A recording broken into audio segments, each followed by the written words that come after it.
มาซุงพี่น้องผู้บริหารเขากูก็ค่ะคำก็ได้ก็ตรงมันอยู่คืนวันที่31เดือนธันวาคมปี2026เขาขามาครบทบยากันในข่าวยามกลางค่ำค่ะเนาะคำก็ได้ก็เขาขามาด้วยเงาลายปังตึกนอกเมืองตั้งตะวันออกกลางในเที่ยงอีกหนึ่งค่ะเนาะปังตึกตั้งตะวันออกกลางเลยก็ย้อนปือมันเกี่ยวข้องเลยลองการใจจัดปานเกี่ยวข้องเลยลองกวนกูเมืองในลุงฟ้า ย้อนเปิงมันเปลี่ยนเส้นทางการค้าขายต่อส่งคือเอาคือต่อส่งของส่งออกหลายๆเมืองค่ะเนาะย้อนนั่นแหละตั้งตะวันออกกลางนี่ก็เรียกว่าเป็นอันนี้น่าสนใจเกี่ยวข้องในเรื่องปังตึกย้อนเปิงมันเกี่ยวข้องซ้ำกวนกูเกาะในลุงฟ้าค่ะเนาะอันล่าสุดนี่ก็เฮาข้ามมาด้วยตั้งภายซาอุดิอาระเบียค่ะเนาะตั้งเมืองซาอุในมื้อเหลียวหนังฮือเตไลหนังฮือเตรับมืออิหร่านไล่แลให้เฮ็ดให้เสียงดังเลียนฮือนั่นพอที่มีรองรถเพนั่นน่ะภายดังเมืองซาอุดิอาระเบียอ่าออกมาคุยส่วนตุ่ม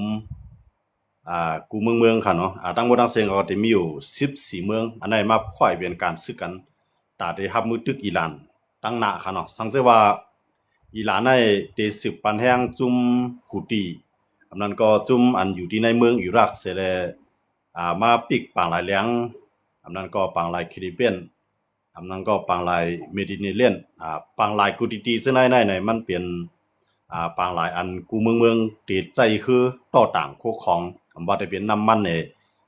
ปุ๋ยเนี่ยมีเขาจานนั่นคั่นเนาะซึ่งก็มันเป็นอันลำรองตอนตากวนลุงฟ้าบ่ได้ใจตื้อกันก็กะวันเมื่อใดซ้ำอิหร่านนั้นซ้ำอิหร่านนั้นซ้ำว่าเพราะว่าอเมริกันอำถอยทับซึกปางหลายข้อมูลนี่ก็ตื่นเตยึด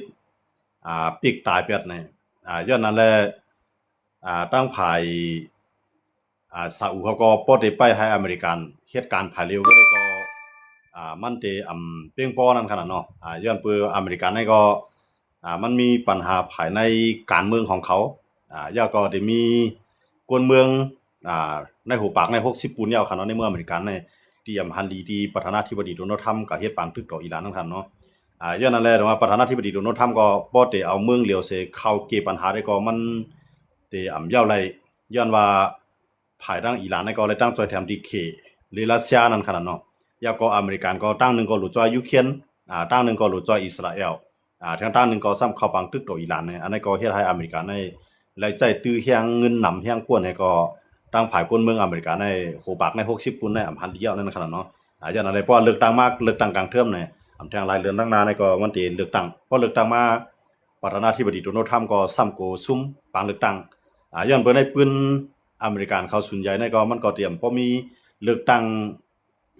กลางเทอมมาเนาะเลือกตั้งกลาง2ปีครึ่งเสร็จซุ่มกว่านั้นมันก็ไปมีประธานาธิบดีก็เลยยาวก็โดนัลด์ทรัมป์ก็กูมันเปลี่ยนกูมันเลยเปลี่ยนตัวเจ้าเก่าไล่ซุ่มปางเลือกตั้งกว่าในอันนี้ก็เลยเอาใส่ก้นเมืองนะครับเนาะย้อนนั่นแหละ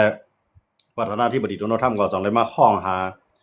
ประธานาธิบดีเซเลนสกี้ของยูเครนเนี่ยแล้วก็จอมพ่องลงเป็นจามินเนทันยาฮูก็มาอุบเนาะตาเตโคมันเก็บปัญหาลองอิหร่านกันเนาะ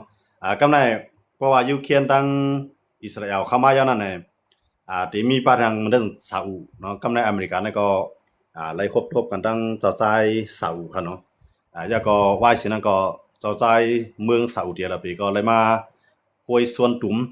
มีอยู่14เมืองนะครับอันนั้นได้ก็พร้อมตาได้ข่มรวมปางหลาย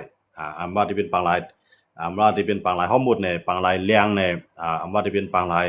ฟิลิปปินส์เนี่ยเนาะปางหลายหลายๆพื้นที่ครับเนาะอันที่เลียนคือกันอยู่ในเนี่ยเฮ็ดให้เจ้าชายซาอุในไหลมาขึ้นเปลี่ยนผู้นำสูงสุดอ่อนหูน้ำหน้าเนาะกำในก่อตั้งตับซึกความโหมา14เมืองค่ะเนาะเอา14เมืองในสิแลได้อันข่มรวมปางหลายก็ในเพราะว่าอิหร่านในเพราะว่าอิหร่านในปิกอึดปางหลายในอันเป็นภายซาอุเขาในที่มี14เมืองค่ะเนาะที่หางแฮนตับคือเขาเข้ามาข่มรวมเพราะว่าเขาหางแฮนตับคือเขาเข้ามาข่มรวมในปางหลายซึ่งในย้อนนั้นในก็เพราะว่าอิหร่านยื้อใส่เขาก็ได้ตอบอิหร่านย้อนนั้นแหละอันนั้นเป็นเอ็นแฮงลงอันหนึงค่ะเนาะตั้งว่าใน14เมืองอะไรก็ตั้งภายเจ้าใจซาอุเขาไปเลยปืนผาเป็นทางการว่า เปลี่ยนเมืองหลายๆนั่นค่ะเนาะกำนำก็ที่เป็นตั้งตะวันออกกลางที่จังป้าในยุโรปมังสุนเขามาผมจอมในทั้งหมดที่มีอยู่14เมืองอันนี้ก็ตาขับมืออิหร่านค่ะเนาะอิหร่านในเฮียอะไรมันปีแข็งแห้งหมอกกันได้ล่ะเนี่ยดังที่อเมริกันเขาในทุบมันมาในคาราสีเหลือนเนี่ยค่ะเนาะทุบแห้งใครว่าเขาแห้งไว้เตี้ยๆว่าค่ะเนาะไปก็มันยาวไรย้อนเมืองเนี่ยเมืองอิหร่านเนี่ยมันเป็นเมืองแผ่นดินกว้างใหญ่ยาวก็เป็นเมืองลอยนะเป็นเมืองลอยในก็เป็นลอยหมักขีนหมักพานะคะเนาะมันจะมันใจว่าลอยเป็นป่าไม้ป่าตอกเป็นคุยเป็นลอยจากเมืองเฮาคาเดก็เตรียมใจค่ะเนาะมันเป็นลอยเป็นหมักขีนหมักพากำในตัดได้เข้าตึกในอิหร่านในส่วนใหญ่ก็ตีอยู่ในลินค่ะเนาะมันเป็นภูมิจันทร์เขาในอันเป็นตีป้องกันซึกเขาในเครื่องล้างหน้าเขาในกำนำก็ตีไว้ในลินเนาะอยู่ใต้อุโมงค์นั่นขนาดเนาะย้อนนั่นแหละอเมริกันในใจแห่งเงินกันนำแห่งหาลายก็ซ้ำไปยาวเลยในขยามปอดก็ไม่หนังคือเดจังมีเคียงทุบอิหร่านให้อ่อนๆลงกับแท่งในสองได้พอยขึ้นมาตั้งตะวันออกกลางในมันเจอหนังซาอุในวันหัวน้ำหนา14เมืองเพราะว่าตั้งซาอุใน14เมืองเนี่ยป้าตั้งอเมริกาในตั้งยูเครนในตั้งอิสราเอลเขาตั้งในก็ได้เป็นกว่าแท่ง3เมืองมาพร้อมกันเป็นทางภายบุญก็14เมืองนะครับเนาะอันนี้ตัดที่ควงมือกันเสร็จแล้วทุบอิหร่านสังว่าอิหร่านในอำยอมปืดปางหลายครับเนาะอันนี้ก็เขาได้เลยเปลี่ยนเขาได้เลยมาด้วยเปลี่ยนกู้โสตั้งตาเขาค่ะเขาได้เลยหันเขาก็ได้เลยยินว่าไอ้ไฮมันปีก้นนำนั่นขนาดเนาะอิหร่านในมันก็เรียกว่าไฮตีค่ะเนาะย้อนเบอร์สังเลยอิหร่านมันเก็บแข็งบ่กันได้มันเหมือนจังว่ารัสเซียเขาเนี่ยก็ตื่นปัญหาอิหร่านลงมางานนะครับเนาะจอยเทียมมาเหมือนเจ้าหนังสายข่าวน้องเจ้าตั้งกลางเขาในเกี่ยวข้องในรองลาวเทียมนั่นค่ะเนาะลาวตู้เนี่ยเนาะดังคือเดจังจีเป้าหมายบันกำในอิหร่านเนี่ยก็เมื่อเรื่องในอิหร่านเนี่ยได้ยื้อใส่ตั้งตะวันออกกลางในที่เมืองมันยาวค่ะเนาะอันว่าที่เป็นคูเวตในอันว่าที่เป็นปาเลนในอันว่าที่เป็นโอมานยาวก็กาตาร์ยาวก็อียิปต์จอร์แดนค่ะเนาะยาวก็ซาอุยาวก็ UAE อิรักซึ่งในอิหร่านในยื้อใส่กูเมืองค่ะเนาะย้อนเบิกกูเมืองซึ่งในมันมีตับซึกอเมริกันไว้นั่นขนาดเนาะก็ได้ประธานาธิบดีโดนัลด์ทรัมป์ก็ลาดว่าเดอันทุบให้แล้วเพราะอิหร่านเนี่ยยอมเข้าในบางอุโบเมื่อเดือนนั้นอิหร่านเนี่ยก็ไปยอมค่ะเนาะอิหร่านเนี่ยก็ตึกเดอันลาดว่าอันยึดปางหลายข้อมูลให้ปิกอึดตายแบบหนังกูเมืองบ่เต็มกว่าไรก็ในทางด้านนึงก็เด็กก็ใจอุ้ยดีมันเหมือนจะหนังกูดีเข้ามาปิกปางหลายเลี้ยงปางหลายกูดีๆค่ะเนาะหลายๆตีเจืออันคือเรียนอะไรอยู่ที่ไหนเขาจะไหนเด็กเข้ามาก็ว่าอิหร่านเนี่ยมันมีตั้งเลือกอยู่2ตั้งนะครับเนาะตั้งหนึ่งนี่ก็ยอมซุ้มเฮ็ดก่อกันตั้งอเมริกันอันนั้นก็อันต่อสู้ให้ถึงที่สุดต่อถึงภายใดภายหนึ่งเพราะคนปังกว่าก็ในเพื่อมาด้วยภายอเมริกันด้วย2จังคือท่าในอเมริกันในเพราะว่าอำไดสังเสขึ้นถอยในปังตึกอันในออกกะอเมริกันในซุ่มเตรียมๆครับเนาะซุ่มเตรียมก็ในเพราะว่าประธานาธิบดีโดนัลด์ทรัมป์ในเพราะว่ามันไล่ถอนทัพซึกออกที่เมืองที่ปังหลายข้อมูลในยาก็กึดปังตึกต่ออิหร่านกว่าในเหมือนดังว่าอเมริกันในซุ่มปังตึกเขาเนาะยันพวกอเมริกันในเขามาตึกกำไรป่มปีไรซ้ำถอยออกเฮ็ดให้อิหร่านล่มไรนะได้ก็เหมือนดังว่าอิหร่านเปลี่ยนภายปีนะครับเนาะเป๊กซ้ำว่าอิหร่านในซุ่มเฮียงซึกซุ่มเครื่องล้างหนักซุ่มเงินในสิตาก็เพราะว่าอเมริกันก็ถอยได้มันปองว่าอิหร่านก็เปลี่ยนภายปีปังตึกในมันไล่นับตัวตายว่าภายตายนำตายเองนะครับเนาะมันอยู่ที่ว่ากำลังชุดภายเป็นภายปีด้านการเมืองในการซึกนั่นมันเป็นอันเทียบตัดมันย้อนนั่นแหละประธานาธิบดีโดนัลด์ทรัมป์ก็ซ้ำเปลี่ยนหมายหนึ่งของกับพระยามโฆษณาและยามจ่องหยามาไว้นำย่อว่าเข้าในมีไผเหมือนเท่าไรอันแก่เหมือนเท่านั้นมีไผไรในกัมพาในเฮาถึงเปลี่ยนหมายหนึ่งเพราะว่ามันมาทุบอิหร่านใส่ซ้ำไปตั้นเย้าซ้ำขึ้นถอยออกกาได้ก็บอกว่าสิเลก็รู้นั่นขนาดเนาะกำไรเหมือนเจอหนังเคเขาก็เลยพ่อนดีรัสเซียเขาก็เลยพ่อนดีอิหร่านนั่นก็เตขึ้นค่ายเรือเก่าย้อนนั่นเลยว่าประธานาธิบดีโดนัลด์ทรัมป์ก็อำจังถอยเนาะกำไรเหมือนเจอหนังซาอุนี่ก็เพราะว่าเขามาจอยอเมริกันในวันเมื่อหน้าอิหร่านในที่แข็งแข็งหรือไหนหรือนำการที่จังมีบ้านนิวเคลียร์ทางอย่างนั้นแหละเมื่อพ้องเขาย้ำอเมริกันทุบอิหร่านเตรียมทวนนั้นซาอุก็ให้พ่อจังเปลี่ยนส่วนหนึ่งในการพมมือเนี่ยจังหวะตั้งซาอุก็ควายมา14เมืองค่ะเนาะตัดเป็นโนดอิหร่านอันนั้นก็เปลี่ยนรีเลยอันนี้น่าสนใจที่เตะค่ะเนาะเพราะว่าอิหร่านในมันแข็งมากก็คือเนี่ยมันจังว่าที่อิหร่านเป้พูดในวันมื้อเดียวได้ก็มันเหมือนจังข่าวว่ามันกันค่ะเนาะมันจังว่าเมืองเขานั้นเป็นเมืองลอยค่ะเนาะมันเป็นลอยหมักหินหมักผาเมืองเขาในค่ะเนาะที่ตับซึกเขาอยู่ในค่ะเนาะก็น่าเป็นเขาว่าเป็นปางหลายทรายเนาะเป็นทะเลทรายนะตีอยู่ในค่ะนะเป็นปางหลายทรายแต่ได้เข้าตึกซิมอในแต่เดี๋ยวจะแห้งซึกจอมดีในเขาซิมในมันก็ได้ ง่ายนั่นขนาดเนาะย้อนว่าเมืองเขาในแผ่นดินกว้างใหญ่ก็ในอิหร่านนี่ก็ยังซึกก็ซ้ำนับล้านก็มันแต่เดี๋ยวยังซึกเขาซิมในอเมริกันนี่ก็ที่ทบตั้งหยาบนะครับเนาะจากในอเมริกันในเอายังซึกตั้งกลางหาวในมังดีก่อนไปฮัดใจยังซึกซ้อมลินเขาเนาะกำในพวกเอายังซึกตั้งกลางหาวไว้แต่ที่เขาซิมไฮปอเปียอะไรอิหร่านเล็กกุมทิ้งไรเมืองอิหร่านนั่นก็เตรียมใจลงง่ายเขาเนาะเหมือนเส้นหนังในเมืองอิรักแน่เมื่อหลายปีป่วนมาเนาะเขาว่าเนาะอันในภายในอเมริกันเขาใจยังซึก200,000ในเขาซิมนาลินก็อเมริกันปีกว่า5ในก่อนใจเงาคันเนาะอเมริกันในก็ใจเข้ายามหลายปีเมืองคันเนาะก่อนที่ไล่มาก่อนที่ปวดไล่สตาร์หุ้นเสียนคันเนาะก็การในอิรักในย้อนเบอร์มันเข้ามาอ่านได้ซิมเอาปาเลนเนาะคูเวตย้อนนั่นแหละจัดจึงนุภาเขาก็อำพันธ์ดีลองในเสซึกจัดจึงนุภาก็เขาตึกจอยจ้อมย้อนนั่นแหละอิรักในก็เลยร่วมลงปากคันเนาะกำในอิหร่านในก็มื้อเดียวได้จัดจึงนุภาในมันไปมีไผจุ่มเลยเข้ามาเตะคันเนาะแต่เขาว่ามังย้อนเบอร์เขาวนว่าอันนั้นมันไปใจคักตอนที่ได้ใจซึกลุมผ้าย้อนเบอร์อิหร่านในมันตึกเป็นคักแกดขี้ตัวมันก็มันไปละยื้อใส่มันใจว่าก็ยื้อใส่อเมริกันนั่นตาอเมริกันก็เข้ามายื้อเลยมันไปจังใจซึกลุมผ้ามื้อเดียวในคำในเพราะว่าเขาได้ไปตัวว่าอิหร่านในประเทศไทยคือต่างน้ำมันเนี่ยคือต่างโคของสินค้าต่างขายอันอยู่ในน้ำปังหลายจังได๋ในก็เขาได้ด้วยที่ไหนขนาดเพราะว่าเขาด้วยเงาลายที่แนวว่าอิหร่านเนี่ยมันเหิมเกิมเนาะมันหายแห้งหนาลายเอาเนี่ยเขาก็ได้จังเอาหลายๆเมืองเสียเขามาตึกมันก็เปลี่ยนกว่าอะไรอยู่ขนาดมื้อเลยเขาได้ปล่อยด้วยเงาลายมันอเมริกันก็มังเต็มที่คันเนาะอิสราเอลได้ไปจอกเข้ามาอิสราเอลได้ด้วยเงาลายมันไว้ว่าอเมริกันห้องเข้ามาเลยก็อิสราเอลได้เข้ามานั่นนะอเมริกันทำมื้อเลยอเมริกันทั้งหมดว่าที่เอายังซึกตั้งกลางเฮาในนวดด้วยก่อนยาวก็ปล่อยตัวแต้นการเมืองในอุบด้วยก่อนอเมริกันในตึกอยู่ยาวมาตัวเก่าในที่เอาลงไหลอยู่นั่นขนาดเนาะก็ในพวกอิสราเอลมาในมันเต็มเหมือนอเมริกันมันเต็มเซตตีมันขนาดว่าอิสราเอลในพวกมันปังตึกอิสราเอลในมันเปลี่ยนปังตึกอันหายอันหาวเฮียงมันได้กวาดล้างปืนลินเต็มตีค่ะอิสราเอลในมันเต็มเหมือนอเมริกันเขานะเพราะว่าการตึกอิสราเอลในมันเต็มเหมือนอเมริกันย้อนเบิ่งมันเปลี่ยนไม้หนึ่งของกำผายาวก็มันเพราะอะไรอันหนาต่างเมืองพวกเป็นอเมริกันนั้นมันเป็นไม้หนึ่งของกำผากำในพวกมันมังเต็มตีกว่าเช่นอิสราเอลเฮ็ดเพื่อในจัดจึงนุภาเขาจังนี้ดังพิษอเมริกันนะครับเนาะจนว่าอเมริกันในก็ได้เลยตัวเป้าหมายส่วนใหญ่ในก็ได้เลยเป็นเป้าหมายซึกก็ในพวกเป็นอิสราเอลได้มันเต็มสนใจว่าเป็นพื้นที่ซึกครับพื้นที่ก้นเมืองมันสนใจเพราะว่าที่แล้วมันมีผู้ต่อสู้นั้นมายื้อใส่เขาอยู่ในเขาได้นวดเต็มตีค่ะอิสราเอลก็ในเหมือนเจ้าหนังเมื่อเขาตึกกันมาเมื่อปีกายเขาเนาะเขาตึกกันมากำพวนั้นใจเครื่องบิน2ปากลำเนี่ยนวดเต็มตีเนาะอิสราเอลในใจเครื่องบิน2ปากลำกำเดียวดังว่ากำในอิสราเอลในมันไข่เข้านะยาวกำในปังตึกกำในก็กาอเมริกันในไปปันมันเข้าคั่นเนาะเพราะว่ามันเข้ากว่าในมันได้เฮ็ดให้ปังตึกนั้นลามหาวแฮงหนาละอย่างนั้นแหละอเมริกันก็ไปปันอิสราเอลเข้าเนาะยาวก็ไปฮ้องอิสราเอลให้อิสราเอลปุ่นพรมังคิดบ่รออันเป็นตัวแทนอิหร่านนั่นที่ก่อนมื้อใดก็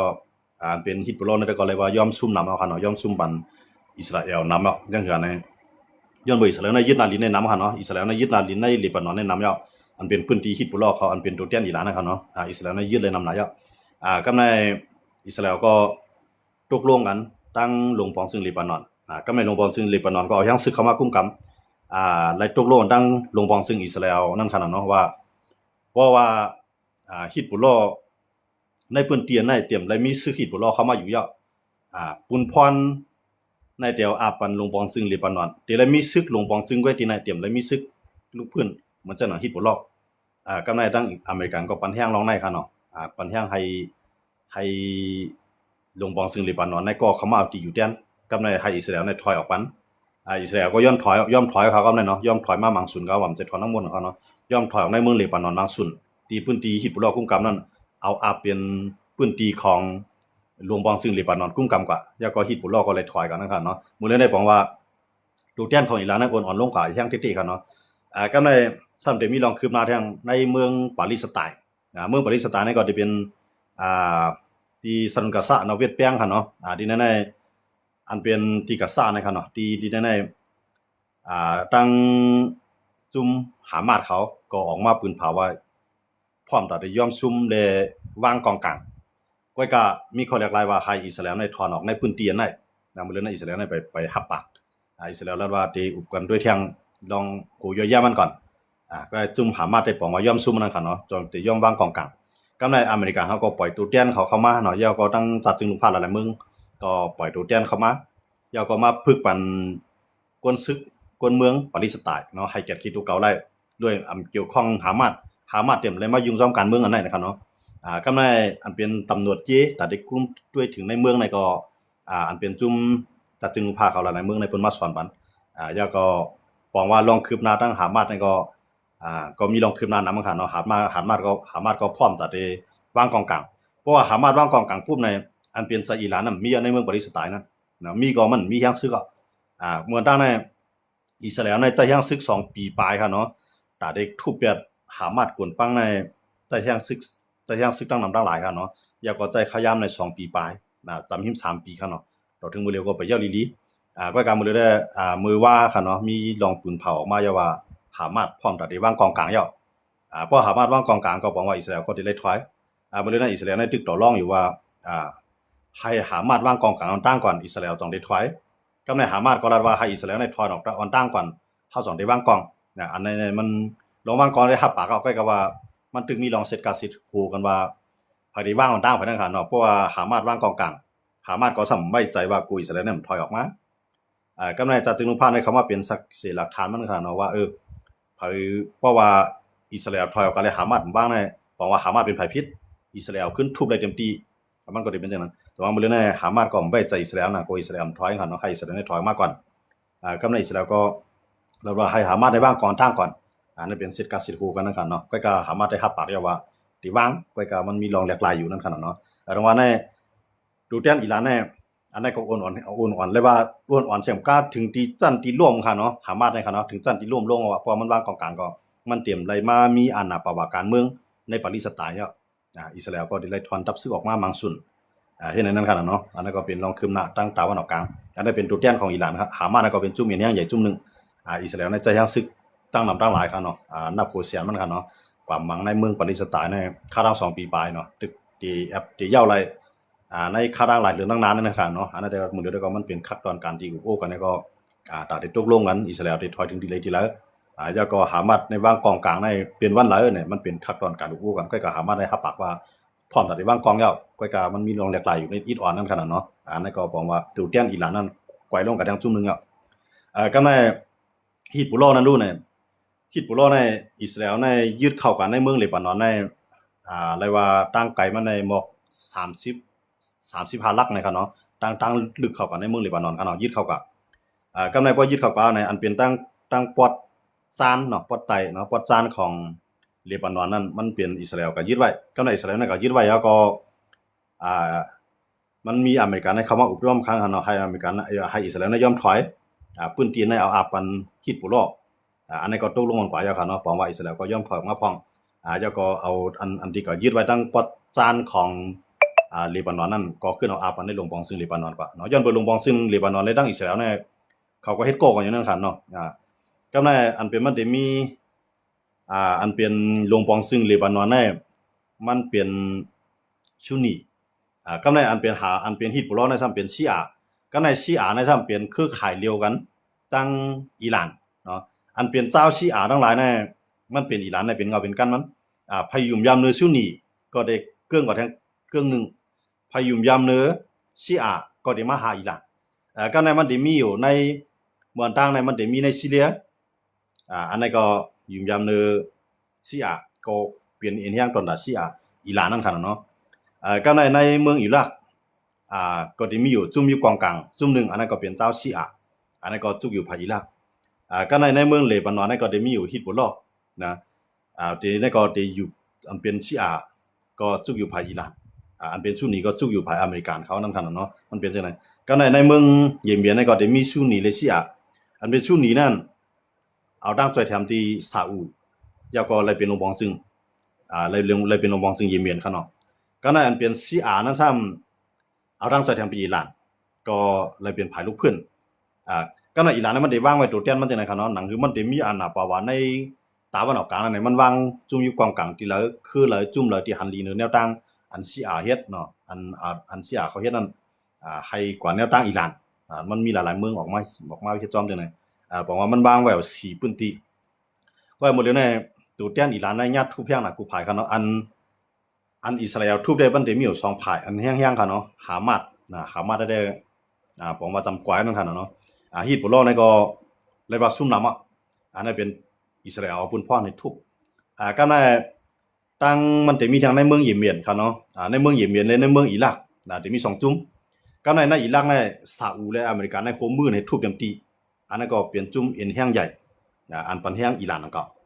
นั่นก็ซาอุและอเมริกาในโคมมือในมังเต็มที่ครับนั่นก็เพราะว่าก็เรียบติดควายครับเนาะควายก็เรียบติดซุ่มนำอยู่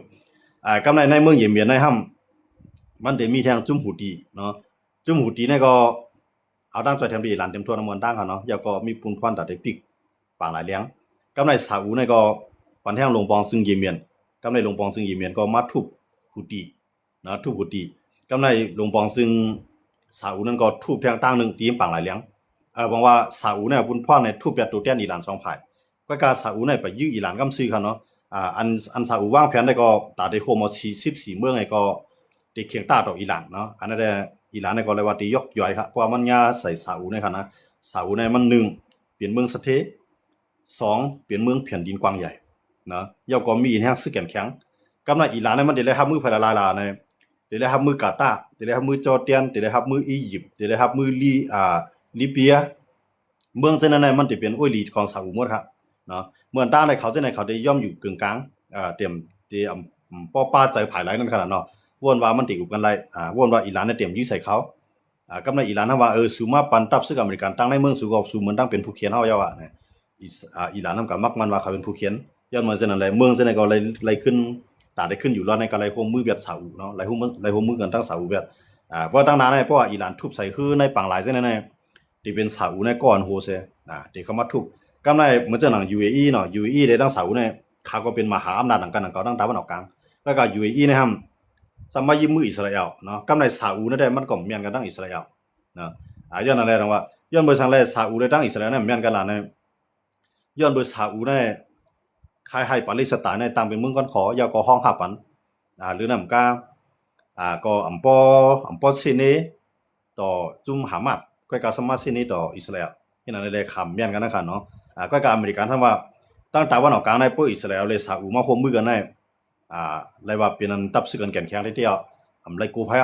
อเมริกันก็คัดใจให้ซาอุเลยอิสราเอลมาควบกันก็กับมันเปลี่ยนไรกันเนาะกำไรขี่ก็ซ้ำเข้ามาให้ซาอุเลยอิหร่านในควบกันเปิดซาอุเลยอิหร่านควบมันเนี่ยตั้งแต่วันออกกลางในข่าว2 ก้อนในดีแข่งหรือเปล่าแต่ว่ากูพายก็เรียนหากันนั่นกันเนาะพายก็เรียนหาอุ้ยลีกันกำไรซาอุก็ซ้ำใครไรเครื่องนักที่อเมริกัน